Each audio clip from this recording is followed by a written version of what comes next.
২৬-এর আগে মমতা ব্যানার্জি আরও সাধারণ মানুষের কাছে পৌঁছতে চেয়েছিলেন, তাই ভোটের একদম মুখে মুখে নতুন প্রকল্প আমাদের পাড়া আমাদের সমাধান শুরু করেন। কিন্তু দুর্নীতি সহ্য করতে করতে কখনো তো মানুষ পাল্টা জবাব দেবেই, আর হলোও তাই। এবার রাজপুর সোনারপুর বিধানসভার ২৫ নম্বর ওয়ার্ডে আমাদের পাড়া আমাদের সমাধান চালু ক্যাম্প বসে, আর সেখানেই ঘটল বিপত্তি। তৃণমূলের কাউন্সিলর চোর, তাই চোরের বক্তব্য শুনবো না বলে রীতিমতো কাউন্সিলর ধুয়ে দিলেন জনতা। আর এখানেই শেষ নয়, তারা রীতিমতো ক্যাম্প ছেড়ে বেরিয়েও যান। এই নিয়ে সোশ্যাল মিডিয়ায় একটি ভিডিও পোস্ট করেছেন অনিল কুণ্ডু, যেখানে সাধারণ মানুষের ক্ষোভ স্পষ্টভাবে দেখা যাচ্ছে। সেই ভাইরাল ভিডিওর সত্যতা যাচাই করেনি আজ তাক বাংলা, আপনাদের দেখাবো।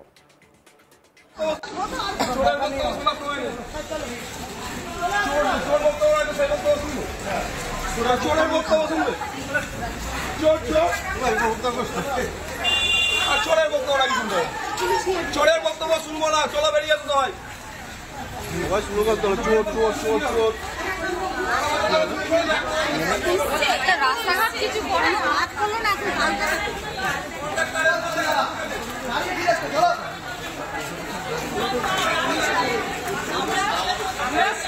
পরিষেবা পেয়ে গেছি, আর আমাদের কোনো প্রয়োজন নেই। আমাদের দরকার নেই এরকম কাউন্সিলরের। আমাদের রাস্তাঘাট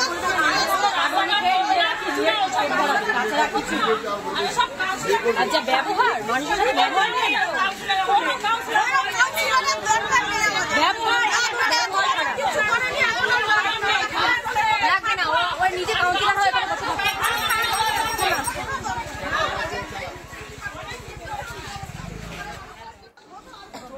এই ঘটনায় রীতিমতো শোরগোল পড়ে গিয়েছে। নির্বাচনের প্রাকলগ্নে এইভাবে কাউন্সিলর সোনালী রায় দুর্নীতি নিয়ে সরব হওয়ায় শোরগোল পড়ে গিয়েছে। রাজ্যের মুখ্যমন্ত্রী মমতা ব্যানার্জির নির্দেশে গোটা রাজ্য জুড়ে শুরু হয়েছে আমাদের পাড়া আমাদের সমাধান কর্মসূচির ক্যাম্প। সোনারপুর দক্ষিণ বিধানসভা কেন্দ্রের অন্তর্গত সোনারপুর রাজপুর পৌরসভার ২৫ নম্বর ওয়ার্ডে আমাদের পাড়া আমাদের সমাধান কর্মসূচি ক্যাম্পের আয়োজন করা হয়। উক্ত ওই ক্যাম্পে উপস্থিত ছিলেন এলাকার জনপ্রতিনিধিরা, আর তার মাঝে এইভাবে কাউন্সিলর চোর, আর তাই তার বক্তব্য সাধারণ মানুষ শুনবে না বলে চলে যাওয়ার ঘটনায় চাঞ্চল্য ছড়ালো। দেখুন ভিডিওটা আরো একবার।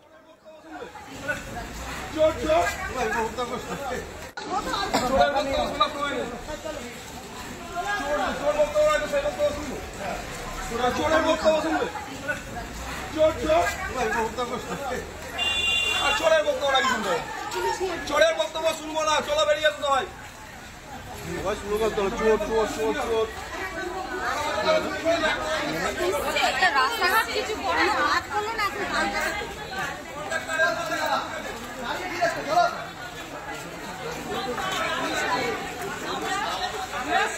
পরিষেবা পেয়ে গেছি, আর আমাদের কোনো প্রয়োজন নেই। আমাদের দরকার নেই এরকম কাউন্সিলরের। আমাদের রাস্তাঘাট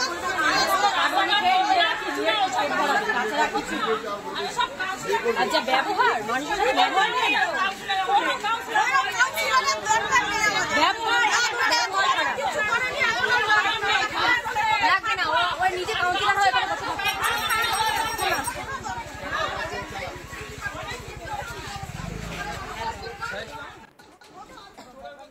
অন্যদিকে হুগলির উত্তরপাড়ায় এই ক্যাম্পের দিন বিধায়ক কাঞ্চন মল্লিককে দেখতে না পাওয়ায় ক্ষোভ উগরে দিয়েছেন দলের কর্মীরা।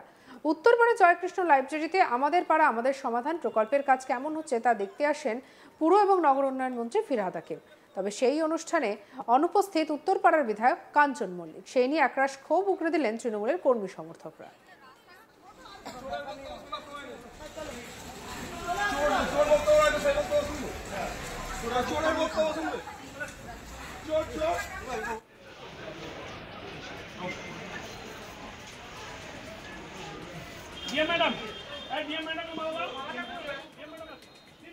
বুধবার উত্তরপাড়া জয়কৃষ্ণ লাইব্রেরিতে ছিল আমাদের পাড়া আমাদের সমাধান প্রকল্পের কাজ।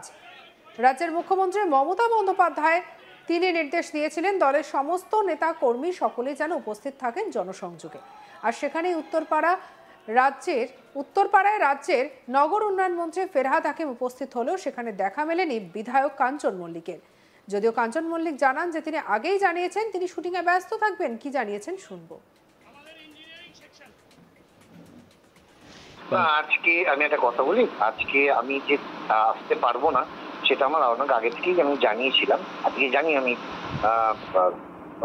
ববিদার আসার কথা ছিল, কিন্তু আমি বসিরহাটের মানে আমি কলকাতার বাইরে টাকির ওখানে শুটিং করছি বলে আমি যেতে পারবো না, সেটা আমার জানানো ছিল। আর একটা কথা বলে রাখা দরকার যে আমার পাড়া আমার সমাধানের ক্যাম্পগুলোতে কিন্তু আমি গেছি, যাইনি তা নয়। কোন্নগরে গেছি, উত্তরপাড়াতেও গেছি, নবগ্রামেও গেছি, যাইনি এরকম। তো মানে আপনার দলেরই লোকজনরা এরকম বলছে দাদা এই বিষয়টাতে। হ্যাঁ, এখন দেখুন, যদি কেউ দেখতে আমায় না চান তাহলে তো আমি কিছু করতে পারবো না। হ্যাঁ, দেখতে না পান এবং দেখতে না চানের মধ্যে পার্থক্য থাকে। তো আমি তো প্রত্যেক শনিবারই অফিস যাই এবং আমার যে যে কাজকর্ম সেগুলো, যেগুলো নিয়মিত কাজকর্ম সেগুলো তো আমি অফিস থেকে করি বটে। এছাড়াও ধরুন যেরকম ভাবে আমাদের হয়, মানে আমাদের বিধায়ক তহবিলের যে সমস্ত কাজকর্ম, রাস্তা বা স্কুলের একটা ওই রেনোভেশন বলুন, বা যেরকম যেরকম লাইট, হাইমার্ক ইত্যাদি সব কাজই তো হচ্ছে। আচ্ছা, মানে তারা এই ধরনের অভিযোগটা কি কোনো উদ্দেশ্য প্রণোদিত ভাবে তুলছে বলে মনে হচ্ছে? সেটা তো আমি বলতে পারবো না, আপনি বরঞ্চ তাদের জিজ্ঞেস করুন, যারা এটা বলছেন তাদের জিজ্ঞেস করুন, কেননা তারা তো অভিযোগটা তুলছে, এখন তাদের মনের কথা তো আমি বলতে পারবো না। এই বিষয়ে উত্তরপাড়া পুরসভা তৃণমূলের কাউন্সিলর তাপস মুখার্জি আক্ষেপের সুরে বলেন, আমাদের বিধায়ককে কোনো কিছুতেই পাওয়া যায় না, ওনাকে শুধু মোবাইলে দেখা যায় নাচ গান করতে।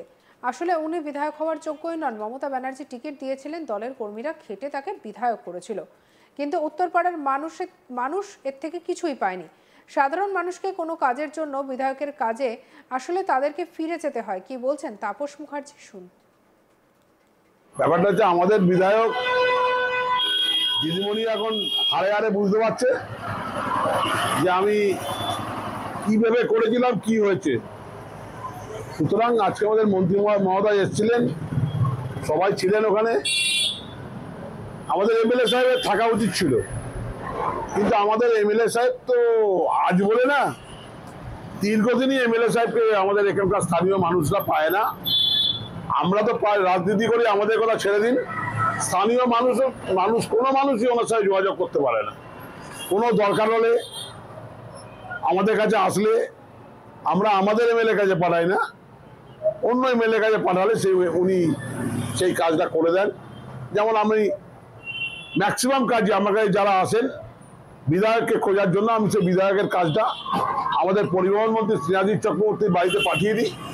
উনি কিন্তু কাউকে কোনোদিন ফেরাননি, উনি কিন্তু ওই সঙ্গে সঙ্গে করে দিয়েছে। কিন্তু আমাদের বিধায়ক কোথায় আছে কেউ জানে না, কি করছে কেউ জানে। কিন্তু মাঝে মাঝে আমি ইয়েতে দেখি, আমাকে দেখায় সবাই মোবাইলে, কোথাও নাচ করছে, কোথাও ড্যান্স করছে, কোথাও হামাগুড়ি দিচ্ছে। এই হচ্ছে ওনার কাজ। উনি আগে ওইটাই করতো। দিদিমণি ওনাকে তুলে নিয়েছে, সোজা করেছিলেন, কিন্তু ওনার কোনো সোজা হয়নি। সঙ্গে রাখুন আজ তাক বাংলাকে, লাইক, কমেন্ট, শেয়ার, সাবস্ক্রাইব করতে ভুলবেন না।